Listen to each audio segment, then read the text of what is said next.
Segunda-feira, 30 de outubro de 2023. Eu sou Guilherme Silva, jornalista vascaíno. Estou chegando aqui para mais um vídeo do canal com o nosso primeiro giro com as atualizações das notícias do nosso amado e gigantesco Vasco da Gama neste dia de hoje, segunda-feira, 30 de outubro de 2023. Gostaria primeiramente de pedir para vocês, pessoal, se inscreve no canal, ativa o sininho das notificações, dá o like nesse vídeo para o YouTube distribuir nosso vídeo para outros vascaínos, outros torcedores, outros amantes dos esportes, do futebol em geral.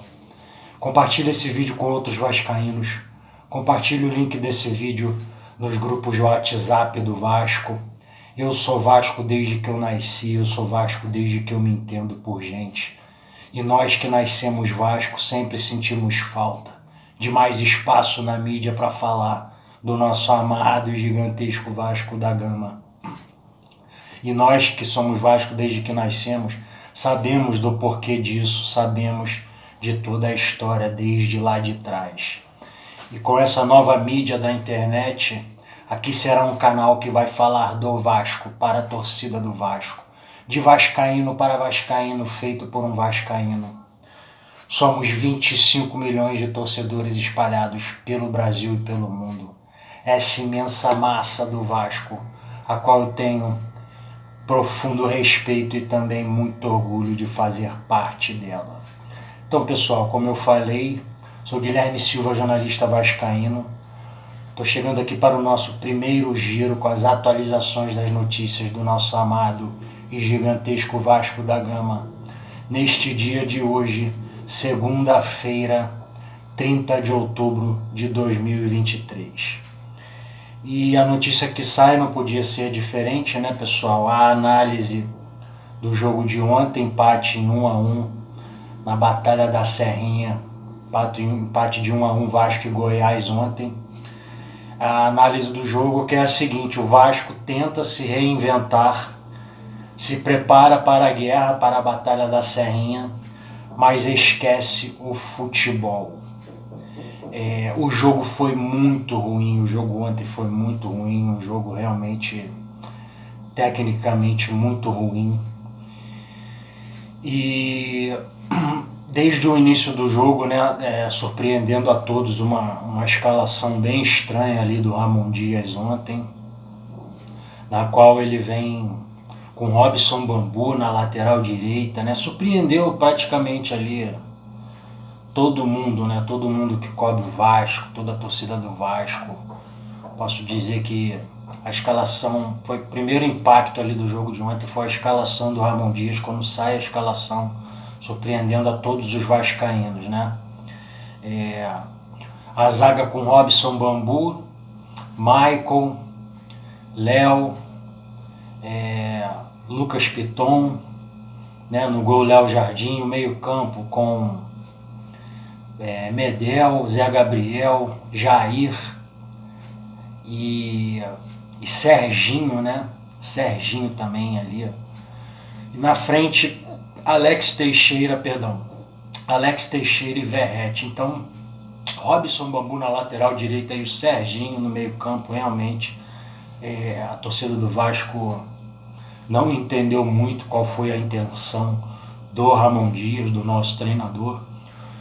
O Ramon Dias foi questionado sobre isso na coletiva que ele deu após o jogo, e ele explicou a estratégia dele, que ele tinha pensado de fechar a casinha mesmo no primeiro tempo, né? A ideia era essa, colocando Robson Bambu na lateral direita, Serginho no meio campo, e guardando, por exemplo, para o segundo tempo, jogadores como Praxedes, Gabriel Peck, Paier.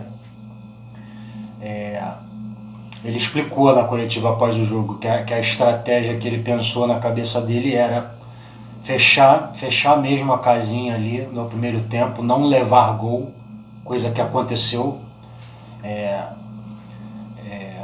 O jogo muito ruim no primeiro tempo, muito fraco tecnicamente. Porém, segundo o Ramon Dias, ele alcançou o objetivo dele no primeiro tempo, que era fortalecer a defesa e não levar gols no primeiro tempo. Porém, o Vasco também não fez gols, né? O primeiro tempo muito ruim, como eu já falei, foi um 0-0 ali, placar do primeiro tempo. E no segundo tempo foi o que ele pensou em colocar os jogadores, colocar o Payet, colocar Gabriel Peck, colocar o Praxedes, tentar ali trazer dificuldades para o Goiás, com os jogadores do Goiás já desgastados. Muito calor ontem na Serrinha em Goiânia, muito calor, né? Teve parada técnica, jogo às 16 horas, jogadores muito desgastados fisicamente. Então foi isso que o Ramon pensou. O Vasco teve chance dentro dessa. São coisas distintas, né? O jogo ruim, muito fraco tecnicamente, e a estratégia do Ramon Dias, né? O Vasco criou situações para que a estratégia do Ramon Dias, que ele explicou após o jogo, desse certo, né? Aí o Vasco, já com a entrada de Gabriel Peck, de Praxedes e de Payet, o Vasco cria duas chances claras em contra-ataques, né, de matar o jogo, né, enquanto estava 1-0 para o Vasco, né. Primeiro o Vasco faz o gol, aos 13 minutos, né, na bola aérea, que o Ramon também explicou que era a estratégia dele. Ele até conversou após o jogo com o Internacional, a derrota do Vasco para o Internacional São Januário na quinta-feira. O Ramon conversou após o jogo com o Kudê, treinador do Internacional, e com o Mercado, zagueiro do Internacional, que, segundo informações que vêm de dentro do Vasco, dos bastidores do Vasco, tanto o Kudê quanto o Mercado deram orientações ao Ramon Dias para explorar a bola aérea, baixar as linhas, reforçar a defesa e explorar a bola aérea contra o Goiás. E o Vasco chegou ao gol exatamente numa cobrança de escanteio do Alex Teixeira. O Michael toca de cabeça para o meio da área e o Verratti faz o gol, inicialmente marcado impedimento, e depois com o VAR, as linhas ali sendo traçadas do VAR, visto que a posição do Verratti era legal, o gol foi validado. O Vasco faz 1-0 aos 13 minutos.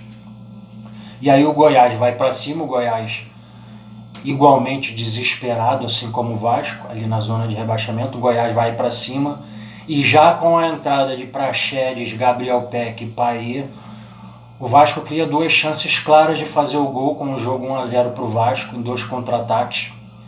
E nos 2 contra-ataques, o que chamou muita atenção dos jornalistas que cobrem o Vasco, dos canais do YouTube que cobrem o Vasco, de toda a torcida do Vasco, em que os 2 lances, um com Gabriel Peck e o outro com Praxedes, nos 2 lances nenhum desses 2 jogadores tocam a bola para o Payet, que vinha pela esquerda sozinho. Eles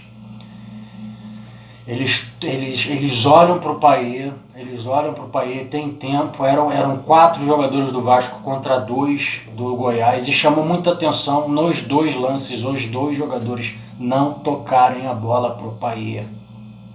E na minha opinião isso tem que ser cobrado internamente pelo grupo.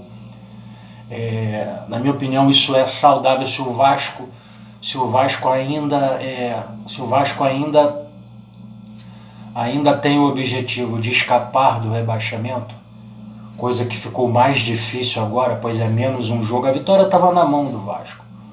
O time do Goiás é muito ruim, a verdade é essa. O time do Goiás é muito ruim e a vitória estava na mão do Vasco, né? Esses 2 lances, no pé desses jogadores que entraram no segundo tempo, com o time do Goiás já desgastado, dentro da estratégia que o Ramon Dias traçou para o jogo. Não estou dizendo que eu concordo com a estratégia do Ramon Dias, eu não concordo, porém ele explicou, e eu estou apenas aqui trazendo o que ele explicou após o jogo. Estou apenas aqui trazendo que o Vasco teve chances dentro do jogo para que a estratégia do que o Ramon Dias explicou, após o jogo que ele pensou na cabeça dele desse certo. E aí o Peck, no lance do Peck, ele olha 2 vezes para o Payet e não toca a bola para o Payet, toca para o Verratti. Na minha opinião, o Peck foi não que tenha sido fominha, né? Porque se fosse fominha ele não teria tocado nem para o Verratti, mas ele pensou que o Verratti, na minha opinião, o Peck pensou que o Verratti ia devolver a bola para ele e ele faria o gol. Então, assim, foi fominha, né? Não foi fominha, mas foi fominha, né? Espero que vocês entendam o que eu estou falando. Porque ele toca pro Verratti, na minha opinião, na cabeça do Peck, o Verratti devolveria a bola para ele e ele faria o gol. E o Payet não, o Payet tentaria concluir a gol e, na minha opinião, o Payet faria o gol. O Payet entra no segundo tempo para isso. Então, mas essa é a minha opinião. Na minha opinião, ele tinha que ter tocado pro Payet. A do Praxedes eu acho que foi pior ainda. O Praxedes estava com o corpo virado de frente para o Payet. A outra bola do Praxedes, na minha opinião, é pior ainda o Praxedes não ter tocado. Pior que a do Peck, pois o Praxedes ainda toca errado, porque ele está virado de frente para o Payet. O Payet já dentro da área, o Payet recebe a bola já dentro da área. Se o passe fosse na medida do Praxedes, se o Praxedes desse o passe na medida para o Payet ali, com o Payet já dentro da área, o Payet já chegaria batendo de primeira, não precisaria nem dominar. Não precisaria nem dominar. O Payet já chegaria batendo de primeira, e na minha opinião, a do Praxedes é mais clara ainda que a do Peck, e ele não toca para o Payet, ele escolhe o mais difícil, que ele está, como eu falei, ao contrário do Peck, ele está virado de frente para o Payet, e ele escolhe tocar para o Verratti, e toca errado, inacreditável esse lance ali, e eu acho que isso tem que ser cobrado internamente pelo grupo. Eu acho que é saudável se o Vasco ainda sonha escapar do rebaixamento. Eu acho que não pode passar em branco. Se não for uma cobrança feita pelo Payet, que seja uma cobrança feita por outros líderes desse grupo do Vasco, de chegar internamente, ali o grupo, né? O grupo se resolvendo internamente, né?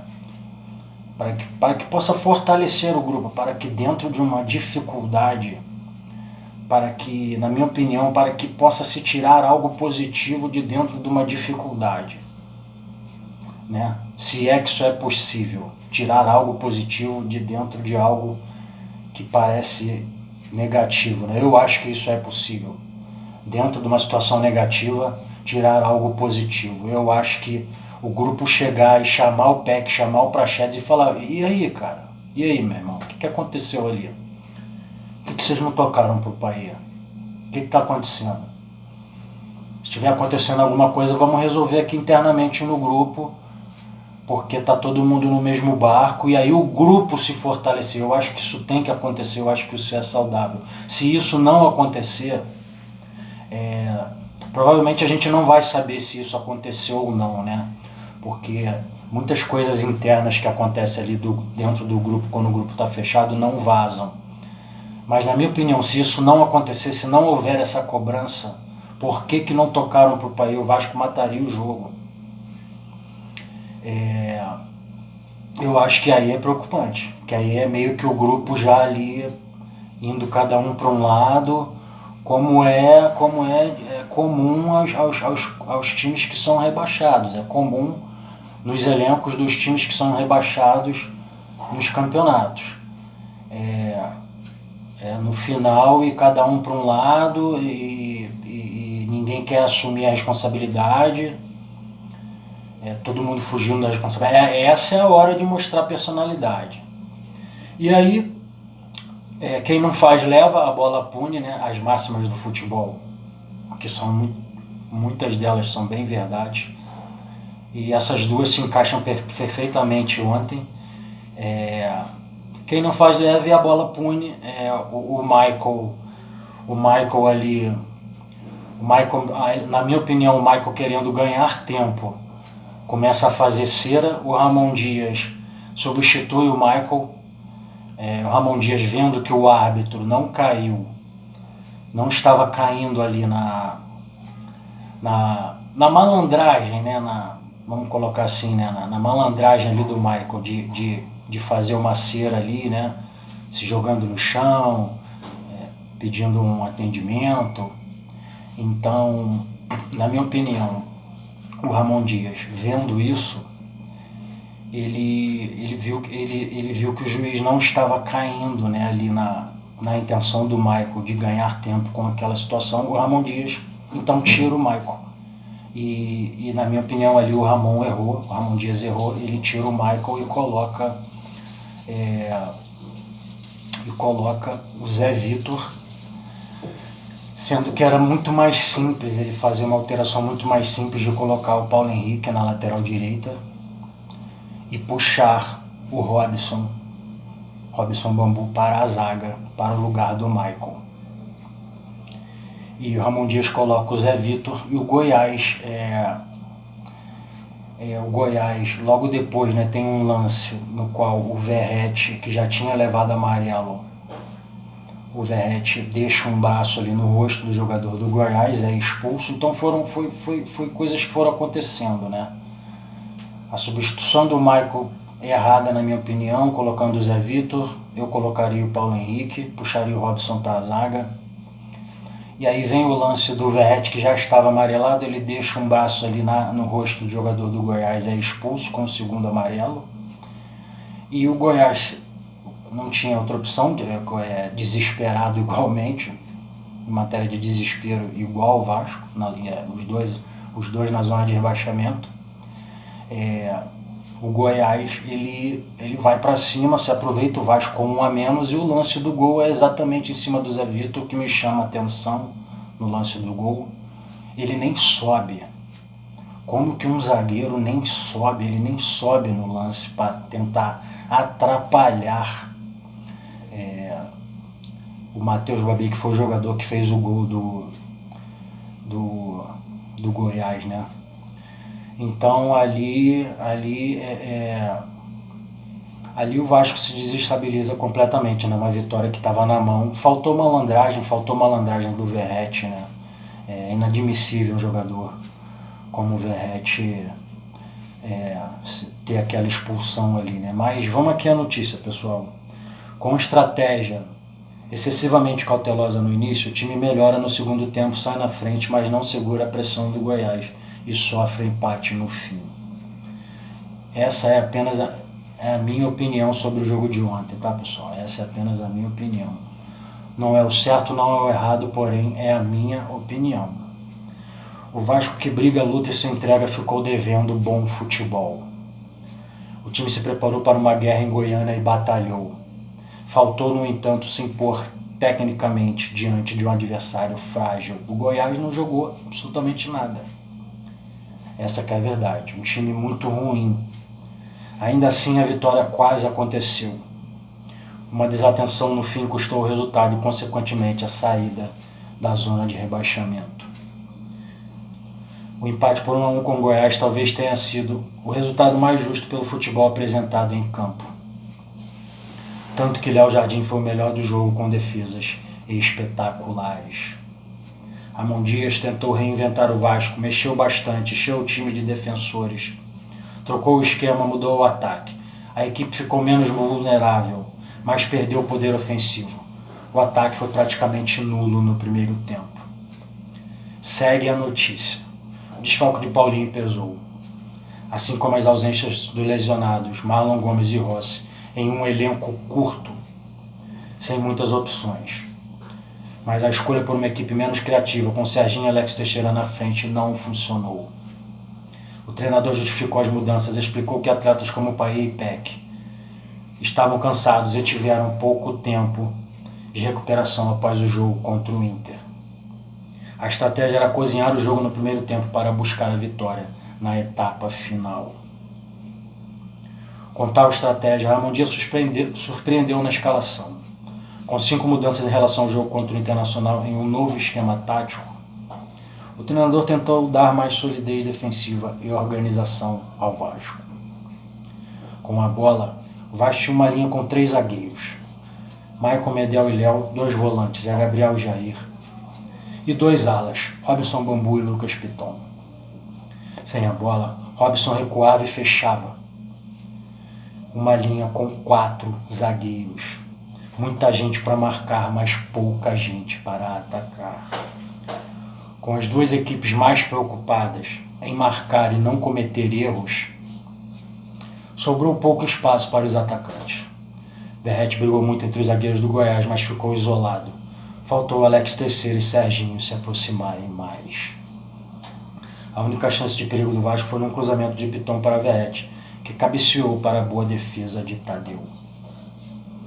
O Goiás, por sua vez, também não criou muito, mas encontrou mais espaços do que o Vasco, apesar do excesso de jogadores defensivos do time carioca.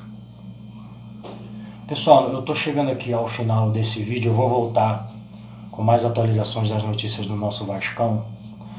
Se inscreve no canal, ativa o sininho das notificações, dá o like nesse vídeo, compartilha esse vídeo com outros vascaínos, compartilha o link desse vídeo nos grupos de WhatsApp do Vasco. Eu prometo que eu volto com um complemento dessa notícia no próximo vídeo. Volto ainda hoje com mais atualizações das notícias do nosso Vascão.